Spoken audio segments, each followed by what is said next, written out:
അതിനൊരു കാരണമുണ്ട്. കാരണം ഞാൻ ഐക്യദാർഢ്യം പ്രഖ്യാപിച്ച് ഗാസക്ക് റഫയ്ക്ക് ഈ പറഞ്ഞ സാധനം കെഫിയെ കിട്ടിയിട്ട് ഫോട്ടോ ഇട്ടപ്പോൾ ഉറപ്പായിട്ടും അവിടെ വരാൻ പോകുന്നൊരു കമൻറ്റാണ് ഞാൻ ഇട്ടത്. ഇല്ല ഉണ്ണിച്ചേട്ടനും തെറ്റിദ്ധരിക്കപ്പെട്ടെന്ന് എനിക്ക് തോന്നുന്നില്ല. കാരണം ഞാൻ വിളിച്ചിരുന്നു, അപ്പോൾ കിട്ടിയില്ല. മെസ്സേജൊക്കെ അയച്ച് പുള്ളിക്കാരൻ എന്താണ് പ്രശ്നമൊന്നുമില്ല എന്നുള്ള രീതിയിൽ അത് എന്നെ വിട്ടു എന്നുള്ള രീതിയിൽ പറഞ്ഞു. പക്ഷേ ഞാനപ്പോൾ എൻ്റെ നടൻ ഷൈൻ നിഗമാണ് ഇപ്പോൾ നമുക്കൊപ്പമുള്ളത്.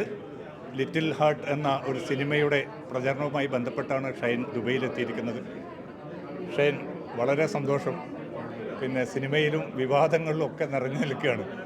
ഈ സമയത്താണ് പുതിയ ചിത്രം കൂടി വരുന്നത്. എങ്ങനെയുണ്ട് ഈ പുതിയ ചിത്രത്തിൻ്റെ പ്രതീക്ഷകൾ? നല്ലൊരു സിനിമ ആവുന്നുള്ള പ്രതീക്ഷ തന്നെയാണ്. കുറച്ചും കൂടെ ഞാൻ ചെയ്തിരുന്ന ഒരു സ്റ്റൈലല്ല, ഒട്ടും സീരിയസ് ആയിട്ടുള്ള അങ്ങനത്തെ ഒരു പടമല്ല. ഫുള്ളായിട്ടൊരു ഫൺ എൻ്റർടൈനറാണ്. ഫാമിലി ഇമോഷൻസിനും അതേപോലെ ഒരു അച്ഛൻ മകൻ ബന്ധം, പിന്നെ 3 ലവ് സ്റ്റോറീസ് വേറെയുണ്ട്. അങ്ങനെ ഒരു മൊത്തത്തിലൊരു പാക്കേജ് പടമായിരിക്കും. ഫാമിലിയായിട്ടും കുട്ടികൾക്കും മുതിർന്നവർക്കും എല്ലാവർക്കും ഒരേപോലെ ആസ്വദിക്കാൻ പറ്റുന്ന പടമായിരിക്കും എന്നാണ് വിശ്വാസം. ഇപ്പോൾ മലയാള സിനിമയുടെ നല്ലൊരു കാലം കൂടിയാണിത്. ആളുകൾ പൂർണ്ണമായിട്ടും തിയേറ്ററിലേക്ക് വരുന്നു. അത് വലിയ തോതിലുള്ള സാമ്പത്തിക വിജയം പടങ്ങൾക്കുണ്ടാക്കുന്നു. ആ ഒരു ശ്രേണിയിലേക്ക് ലിറ്റിൽ ഹാർട്ടും വരുന്നതിന് തന്നെ നമുക്ക് പ്രതീക്ഷിക്കാൻ പറ്റുമോ? ഇതെല്ലാം സംഭവിക്കണതല്ലേ, നമ്മൾ ആഗ്രഹിക്കുന്നുണ്ട് എല്ലാം നല്ലത് വരാൻ.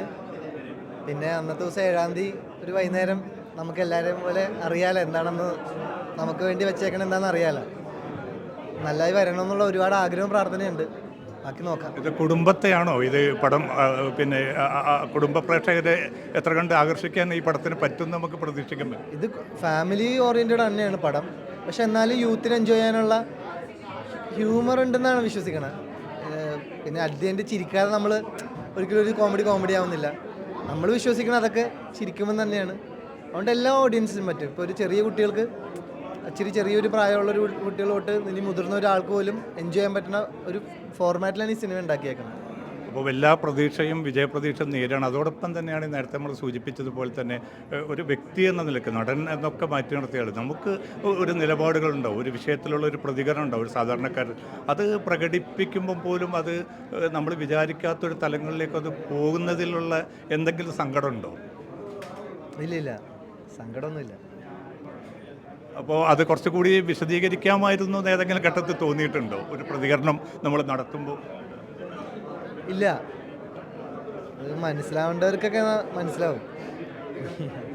അപ്പോൾ ഓരോ നമ്മുടെ ഒരു ഇടപെടലും അത് ബോധ്യപ്പെടേണ്ടവർക്ക് ബോധ്യപ്പെടും തന്നെയാണ് ഷൈം പറയുന്നത്. അതെ, അത് മനസ്സിലാവേണ്ടവർക്ക് അത് മനസ്സിലാവും. അതേപോലത്തെ ഉണ്ണിമൂന്നിൻ്റെ വളരെ അടുത്ത സുഹൃത്തു കൂടിയാണ്. ഉണ്ണിമൂന്നിനെ പോലും തെറ്റിദ്ധരിക്കപ്പെട്ടു എന്ന് തോന്നുന്നു. ഇല്ല, ഉണ്ണിച്ചേട്ടനും തെറ്റിദ്ധരിക്കപ്പെട്ടെന്ന് എനിക്ക് തോന്നുന്നില്ല. കാരണം ഞാൻ വിളിച്ചിരുന്നു, അപ്പോൾ കിട്ടിയില്ല. മെസ്സേജൊക്കെ അയച്ച് പുള്ളിക്കാരൻ എന്താണ് പ്രശ്നമൊന്നുമില്ല എന്നുള്ള രീതിയിൽ അത് എന്നെ വിട്ടു എന്നുള്ള രീതിയിൽ പറഞ്ഞു. പക്ഷേ ഞാനപ്പോൾ എൻ്റെ സൈഡിൽ നിന്ന് എന്താണ് നടന്നതെന്നുള്ളത് പറഞ്ഞു. അതായത് ഒരു ചെറിയൊരു ഇൻ്റർവ്യൂവിൽ ഒരുപാട് കാര്യങ്ങൾ തമാശയുടെ ഇടയിൽ പറഞ്ഞു പോയതിൻ്റെ ഇടയിൽ ആ പേരിന് നമ്മളങ്ങനെ, പക്ഷെ അതൊരു ആ ഒരു ഇൻ്റർവ്യൂയുടെ ഒരു വൈബിൽ നിന്ന് കണ്ടാലേ അത് മനസ്സിലാവുള്ളൂ. അതൊരു തമാശ മാത്രമായിരുന്നു. പക്ഷെ അത് പെട്ടെന്ന് അത് മാത്രം എടുത്തിട്ട് അതിന് വേറൊരു ആംഗിളിലേക്ക് മാറ്റി. അപ്പോഴാണ് അങ്ങനെ കണ്ടപ്പോൾ എനിക്കൊരു സങ്കടം തോന്നി. കാര്യം നമ്മൾ അങ്ങനെ ചിന്തിച്ചിട്ട് പോലുമില്ല.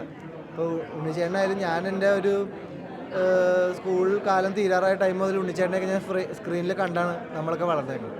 അപ്പോൾ അങ്ങനെ ഒരാളോട് ഞാൻ ഒരിക്കലും അങ്ങനത്തെ ഒരു ഡിസ്റെസ്പെക്ട്ഫുൾ ആയിട്ടുള്ള രീതിയിലല്ല ഞാൻ കണ്ടേക്കണം. എൻ്റെ ഇൻറ്റൻഷനിൽ ഞാൻ ഹേർട്ട് ചെയ്യാനായിട്ട് ഞാൻ ഉദ്ദേശിച്ചിട്ടുണ്ടായില്ല. പക്ഷെ അതുകൊണ്ട് തന്നെ ഞാൻ നേരത്തെ പറഞ്ഞു, അങ്ങനെ ഉണ്ണിച്ചേട്ടനോട് ഞാൻ നേരിട്ട് പറഞ്ഞു.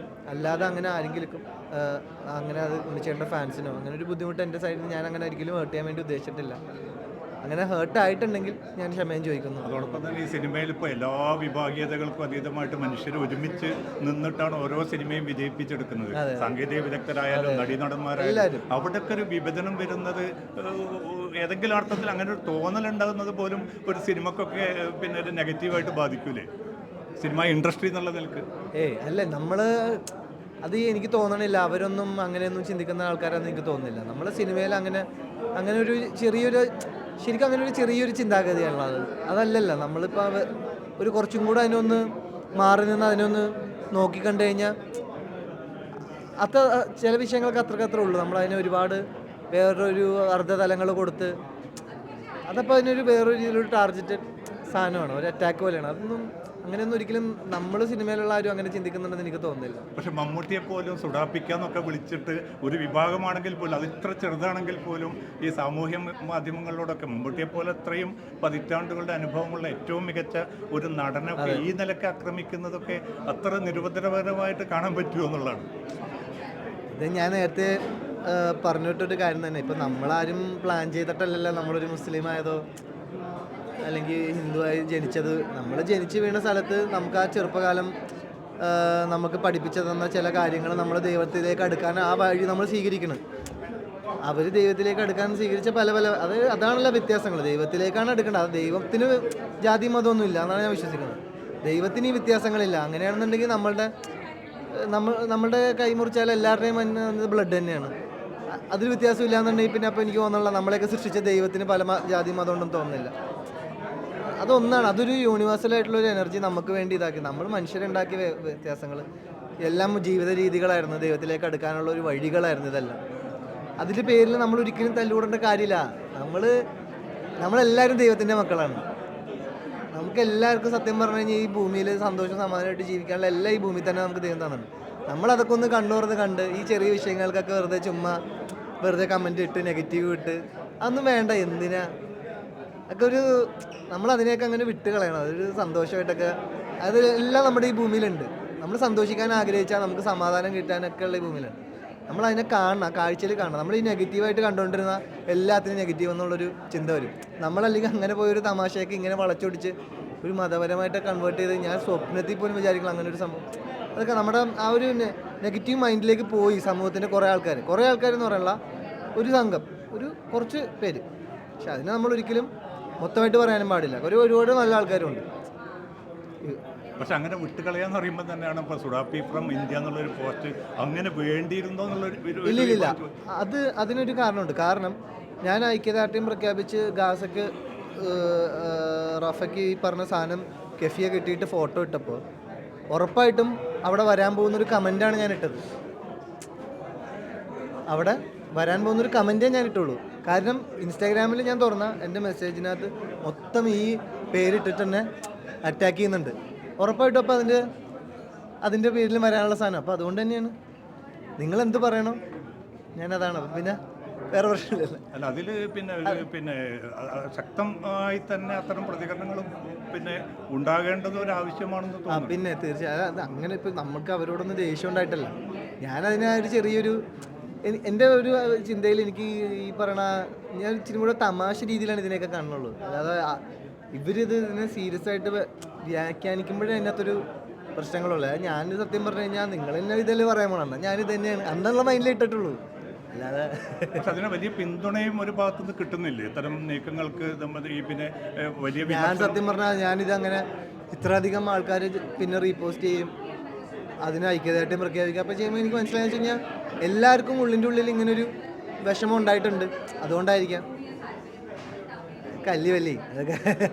പക്ഷെ മനുഷ്യരിലും പിന്നെ കേരളീയ സമൂഹത്തിലും പ്രതീക്ഷ ഉണ്ട് ശക്തമായി തന്നെ. അതായത് ശരിക്കും പറഞ്ഞാലേ നമുക്ക് നമ്മളുടെ കണ്ടീഷനിങ് ആണ്. ജനിച്ചപ്പോൾ മുതലുള്ള നമ്മളോട് പറഞ്ഞു തന്ന കാര്യങ്ങളാണ് നമ്മുടെ തലയിൽ.